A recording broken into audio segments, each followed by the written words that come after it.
اعوذ باللہ من الشیطان الرجیم بسم اللہ الرحمن الرحیم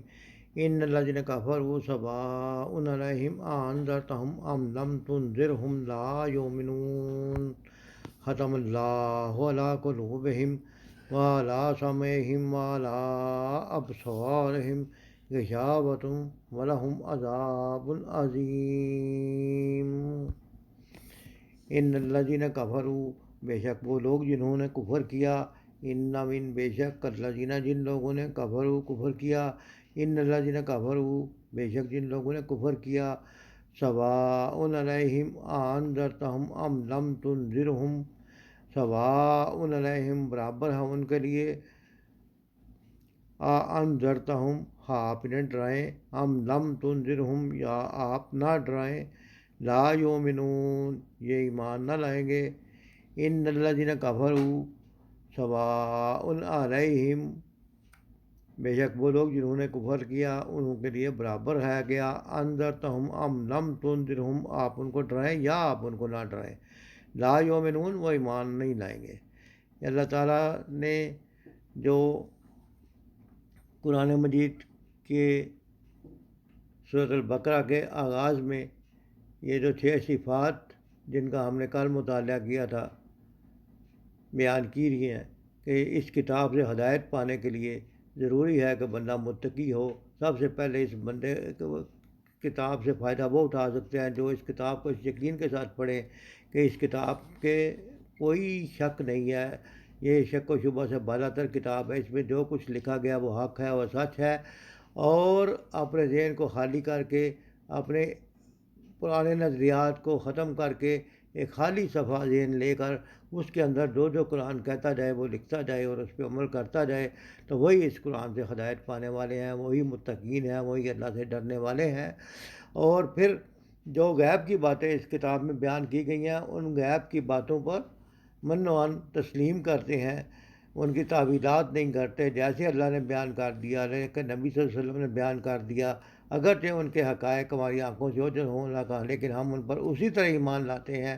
غیب کی باتوں پر ان کے لیے دیکھنے کی یا محسوس کرنے کی یا عقل سمجھ میں آنے کی شرائط لاگو نہیں کرتے، بلکہ صرف اس وجہ سے ہم ان پر یقین رکھتے ہیں کہ یہ اللہ نے فرمایا، اللہ کے نبی صلی اللہ علیہ وسلم نے ہمیں فرما دیا ہوا ہے، اللہ کا پیغام پہنچا دیا ہوا ہے۔ پھر نہ صرف ایمان لاتے ہیں بلکہ عملی مظاہرہ بھی کرتے ہیں ایمان کا کہ ہم یا اللہ تیرے احکام پہ عمل کرتے ہیں، اور پھر اس کا عملی مظاہرے کی سب سے پہلی شکل تو نماز کے وقت آتے ہی ہو جاتی ہے۔ اس لیے جو لوگ ایمان کے اوپر عملی طور پر کاربند ہوتے ہیں پھر مال کی محبت میں اتنا گرفتار نہیں ہوتے کہ دنیا اور مال کی محبت میں اپنی آخرت کو بھول جائیں، آخرت پر بھی ایمان رکھتے ہیں اور دنیا اور مال کی محبت میں اتنا گرفتار نہیں ہوتے کہ اللہ کے دیے ہوئے رزق میں سے ہی اللہ کی راہ میں خرچ کرتے ہوئے ان کا دل تنگ ہوتا ہے، دل چھوٹا ہوتا ہے، نہیں، بلکہ جس کو آخرت پر اجر ملنے کا ایمان ہے اور اس کو یقین ہے وہ اللہ کی راہ میں خرچ کر کے خوش ہوتا ہے، اور پھر وہی لوگ ہدایت اور فلاح پانے والے ہیں۔ تو اس لیے یہ ان ساری باتوں کا جو لوگ بندہ انکار کرے یا ان میں سے کسی ایک کا بھی انکار کرے، ان الذین کفروا جن لوگوں نے ان باتوں سے کفر کیا، ان کا باتوں کا انکار کیا، ان کو ماننے سے انکار کر دیا، ہاں عملی طور پر، ہاں زبانی طور پر، ہاں عقائد میں،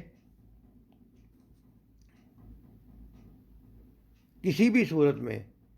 جس طرح بھی ان اللہ کی تمام باتوں پر عمل کرنا اور ان پر یقین رکھنا اور ان کو اپنے ایمان کا حصہ بنانا، اپنی زندگی گزارنے کا طریقہ بنانا، اسی دین کے مطابق زندگی بسر کرنا، وہی بندے جو ہیں وہ اس قرآن سے ہدایت پانے والے ہیں۔ اور جو لوگ ان میں سے کسی ایک بات کا بھی انکار کرتے ہیں ان کے لیے اللہ تعالیٰ نے کہا ہے کہ ہاں آپ انہیں ڈرائیں یا نہ ڈرائیں وہ ایمان لانے والے نہیں ہیں، کیوں کہ اللہ نے دونوں راستے دکھا دیے ہیں، ہدایت کا، فلاح کا بھی، اور شیطان کے راستے بھی بتا دیا کہ شیطان تمہیں گمراہ کرے گا، اس لیے ہر انسان کے لیے دو باتیں جو ہیں وہ بڑی ضروری ہیں کہ یا تو اس نے تسلیم و رضا کا پیکر بن کے زندگی گزارنی ہے یا اللہ کے احکام سے سرکشی کر کے زندگی گزارنی ہے۔ اگر تسلیم و رضا کا پیکر بنے گا تو اس کے مطابق عمل کرے گا تو فلاح اور کامیابی پائے گا، اور اگر اس نے اپنے لیے اللہ کے آیات سے انکار کا راستہ اختیار کر لیا ہے تو اس کی سمجھ میں کوئی بات نہیں آتی ہے، نہ کان دیکھتے ہیں لیکن سنتے نہیں ہیں، آنکھ دیکھتی ہے آنکھ دیکھتی ہے مگر اس کو سمجھ میں نہیں آتا، نہ آپ نے آنکھ اور کان اور دماغ کی تمام ساری طاقتیں جو ہیں وہ سمجھتے بوجھتے ہوئے بھی اسے اپنے عمل میں نہ لانا، اس کو سمجھنا، اس کو اللہ کے احکام کے مطابق عمل نہ کرنا جو ہے وہ ایسے محسوس ہوتا ہے کہ دل بند ہے، آنکھ بند ہے، دماغ بند ہے، اور نہ وہ دیکھتا ہے، نہ سنتا ہے، نہ سمجھتا ہے۔ تو اسی کو اللہ تعالیٰ نے کہا ہے کہ ختم اللہ علی قلوبہم، ایسے لوگوں کے دلوں پر اللہ مہر لگا دیتے ہیں، وعلی سمعہم، اور ان کی کانوں پر بھی، ان کے دل اور کان کانوں سے سنتے ہیں لیکن ایسا ہے جیسے سنا ہی نہیں ہے، دلوں میں بات جاتی ہے لیکن اس پہ غور نہیں کرتے اور اس کی غلط تعویلات کر کے اپنے لیے جو ہے وہ ہلاکت کا گڑھا کھودتے ہیں۔ جیسے ابو جہل، ابو لہب، ان لوگوں نے دین کی باتوں کو سنا لیکن ان کے دلوں پر اس کی دستک اس طرح نہیں ہوئی کہ یہ حق کا کلام ہے، بلکہ ان لوگوں نے اپنی اڑی کی، اس کے مقابلے میں سرکشی کی، تو ان کو نبی صلی اللہ علیہ وسلم نے ڈرایا، دھمکایا، ان کو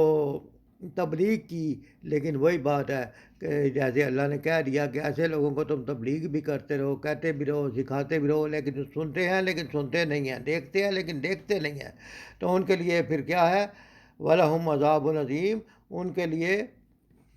دردناک عذاب ہے۔ اس لیے قرآن پڑھتے ہوئے سب سے پہلے یہ فیصلہ کرے کہ میں نے اس کتاب کو ماننا ہے، پڑھنا ہے، سمجھنا ہے اور اس کے مطابق عمل کرنا ہے، اور اس کے مطابق اپنے پہلے سے گڑے ہوئے نظریات سے ذہن کو خالی کر کے اس کتاب کو پڑھنا ہے، تاکہ جب ہم انکاری نہ ہوں گے تو یہ قرآن ہمیں ہدایت دے گا، اور اگر ہم اس کے انکاری ہی ہوں گے تو ایسے ہی ہے جیسے دلوں پر مہر لگ گئی ہے، نہ کان سنتے ہیں، نہ آنکھیں دیکھتی ہیں، نہ دل سمجھتے ہیں، تو پھر انجام کار کیا ہوتا ہے؟ وَلَهُمْ عَذَابٌ عَظِيمٌ، اور ان کے لیے دردناک عذاب ہے۔ ختم کا مطلب ہوتا ہے مہر لگانا، ختم اللہ، اللہ نے مہر لگا دیا، علی قلوبہم، ان کے دلوں پر، ختم اللہ علی قلوبہم، اللہ نے ان کے دلوں پر مہر لگا دی ہے، وعلی سمعہم، اور ان کے کانوں پر، وعلی ابصارہم، ان کی آنکھوں پر پردہ پڑا ہوا ہے، غشاوۃ، پردہ پڑا ہوا ہے، تو ان کے دلوں پر مہر لگ گئی ہے، ان کی آنکھوں اور کانوں پر پردہ پڑا ہوا ہے، غشاوۃ، پردہ، وَلَهُمْ، اور ان کے لیے ہے عذاب عظیم، بہت بڑا عذاب ہے۔ اللہ تعالیٰ سے دعا ہے کہ اللہ تعالیٰ قرآن کو سمجھنے، پڑھنے اور اس پر عمل کرنے کی توفیق عطا فرمائے، اور ایسے لوگوں سے میں شامل ہونے سے بچائے جو قرآن پڑھتے ہیں لیکن عمل نہیں کرتے اور اپنی تعویلات بھی کرتے ہیں، اور پھر زبان سے دعویٰ مسلمان ہونے کا بھی کرتے ہیں۔ جب تک دین ہماری زندگی میں شروع سے لے کے آخر تک مکمل ہماری زندگی میں نہ آ جائے، اس وقت تک دین کی برکات سے فائدہ اٹھانا ممکن نہیں ہے۔ تو دین کی باتوں کو پڑھنا، لگے پڑھ کر ان کے عمل نہ کرنا اور دین کی باتوں میں سے ان کا انکار کرنا جو ہے انسان کو کفر کے درجے میں لے جاتا ہے، اور ان کے لیے پھر ہدایت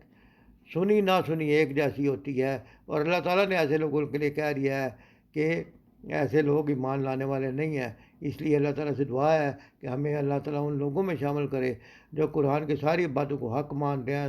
سمجھتے ہیں اور اس کے مطابق اپنے اعمال کو ڈالتے ہیں، تاکہ اللہ تعالیٰ ہمارے دلوں کو ہدایت کی روشنی کے لیے کھول دے اور آنکھیں دیکھیں اور عبرت پکڑیں، کان سنیں اور دل سمجھیں، تاکہ ہم اللہ تعالیٰ کے عذاب سے بچ جائیں۔ وما علینا الا البلاغ۔